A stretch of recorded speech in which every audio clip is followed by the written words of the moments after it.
Good morning. It is Friday, October 2nd, 2020, and it is currently a little after 6 o'clock in the morning. And I live in downtown Toronto, and construction has started at 6 o'clock. But especially in the last little while, I've been getting up even before the construction. So that's no longer, at least in this moment anyway, disturbing my sleep. But you might hear some construction noise as I'm recording this. So I don't feel exactly well rested, but so good to be home. So incredibly good to be home.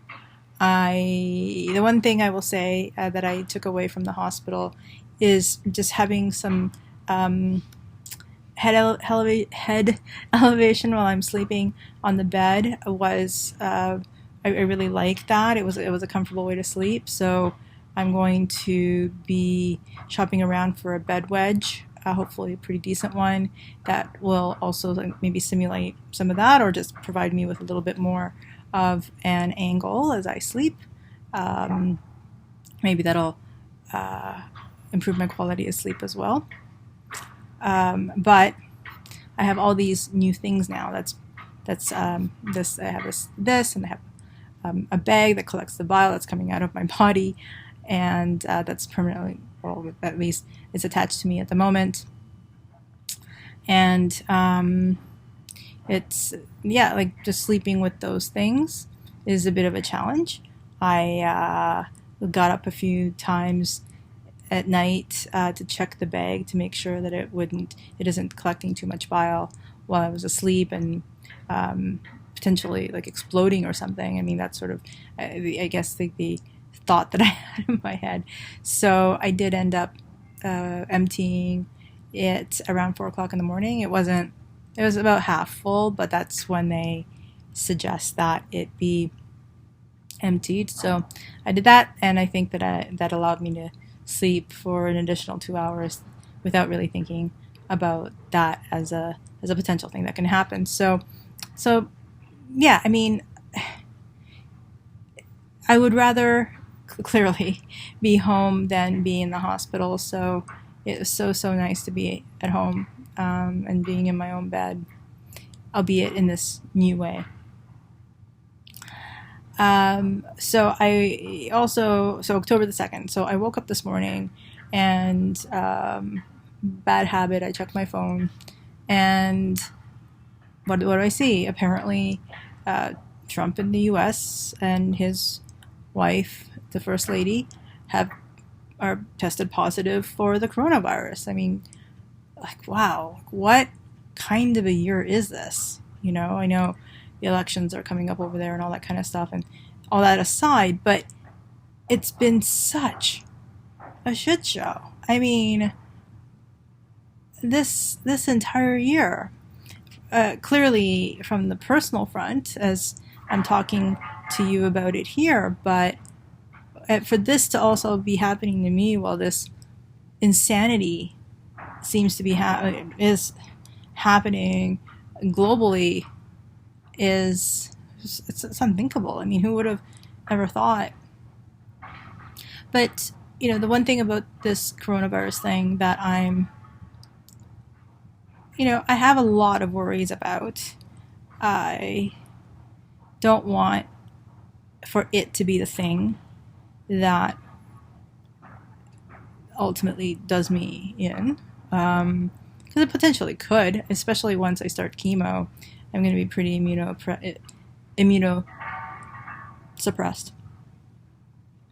And I was, I don't know if I've talked about this, but my mom, she lives in Japan, and I just don't feel like it would be, she's going to be coming later on, but the question, because there is no way of having any kind of an answer in terms of timing, is when.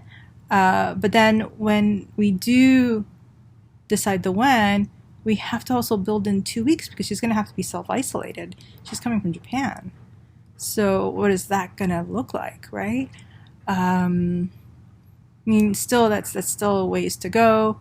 Um, a dear person that I was speaking to yesterday was saying like, well, maybe then by then there'll be a vaccine, and both myself and as a person at high risk, and maybe my mother who would be considered to be high risk may be one of the first in line to get the vaccine and things like that. And I would love to be able to. I would love for that to be true, because how shitty would it be, right? Like when wherever I am in my journey in this process in my life, and I have to wait 2 weeks to see my mom because of this stupid virus. I mean, this. I'm sure many people have their reasons for calling it a stupid virus, but for me, I've been thinking about that the last couple of days, and I mentioned it to her yesterday too, and she's like, "Yeah, that's true. That's what we're gonna have to do." So, anyway, that's something that we'll have to sort of deal with and figure out in the future. It's Friday. It's going to be an intense day, I think, is the way to put it. So, I'm looking forward to. I don't know what I'm looking forward to. I'm looking forward to my birthday, which is in a couple of days, which is on the 4th. I feel like hopefully we'll be able to go for a nice drive. Hopefully we're renting a car for the week. We're still in the hunt for a economical vehicle. My friend Kiko is sort of spearheading it for me. I talked to her because I don't actually have a driver's license, so I've never had any need to be thinking about purchasing a vehicle or anything like that. Of course, my husband does drive, and so thankful for that. But we live like right downtown. We don't really have a need for a vehicle.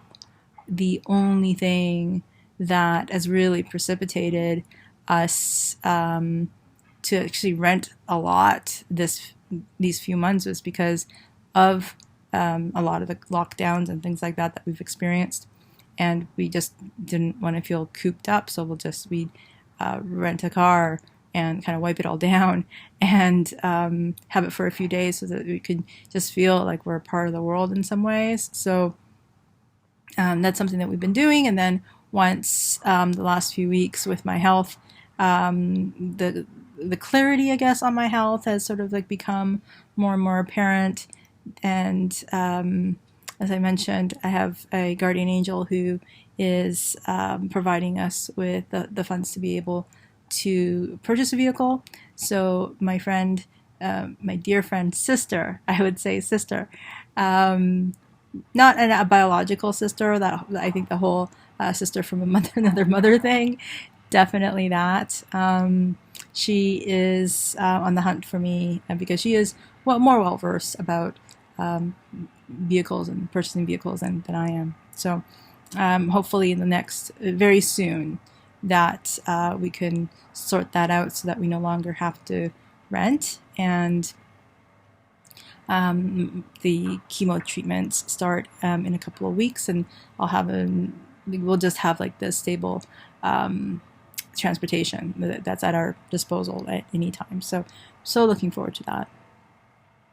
And I guess on that note, though, I am so grateful, and this past week has been so unpredictably weird and crazy and hard, mentally, more I would say mentally. And if it wasn't for the amazing people in my life, it would have been an even tougher one. And so, I'm and this is something that I have learned even just this really early on in this whole thing, is how much love there is and how much people love me. It's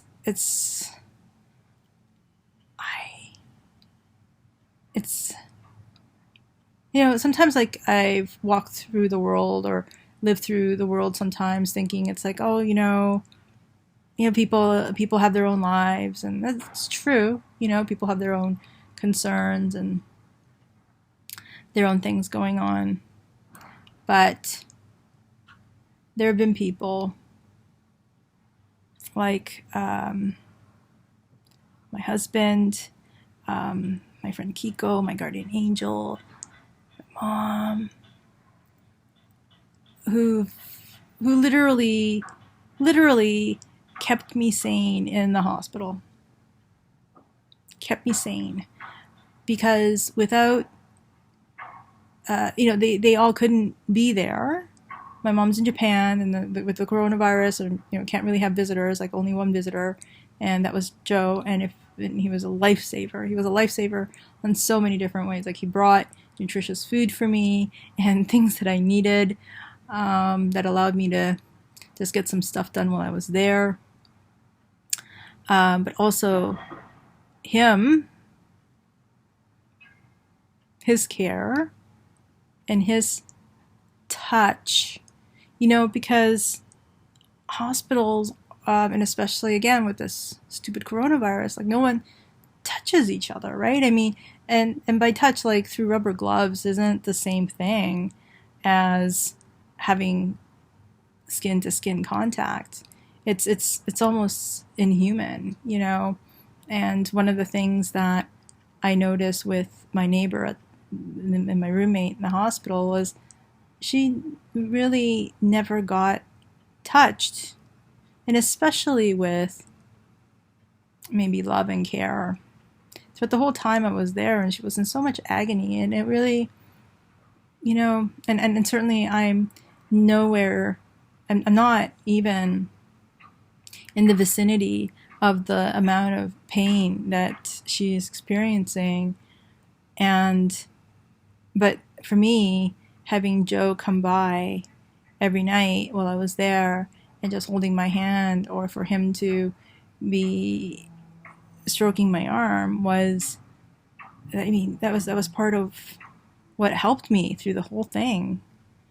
And a number of people have said, oh, so you're being strong. But I mean, I'm strong on the shoulder of giants, it feels like, on the shoulders of the love of giants. And so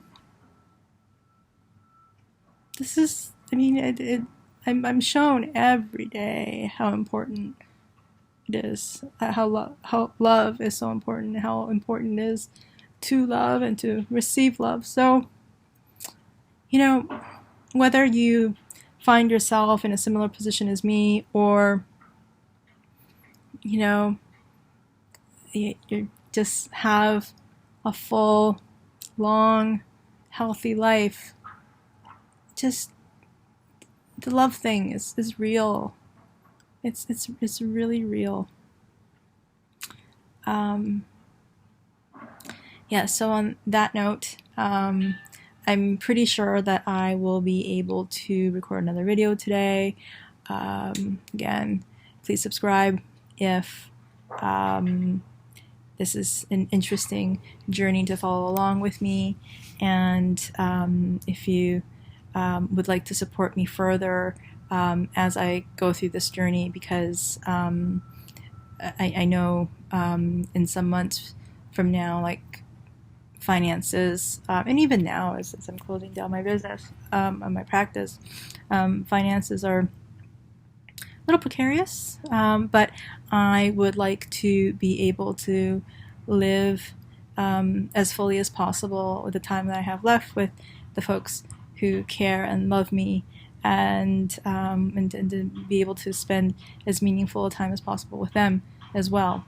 So quality and love is what I'm after. And if you would like to support me through Patreon, please head on down to the link down below, and please continue to watch the videos and send love. If you can't, and I think I've said, and I don't keep saying it over and over again, even if you don't do any of those things, please tell someone that you love them, and let people love you, because because it's real, it's a thing.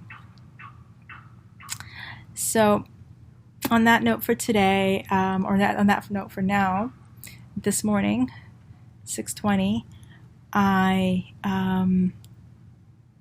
will end off for now. And again, thank you for watching. Thank you for your support. And I'll talk to you real soon.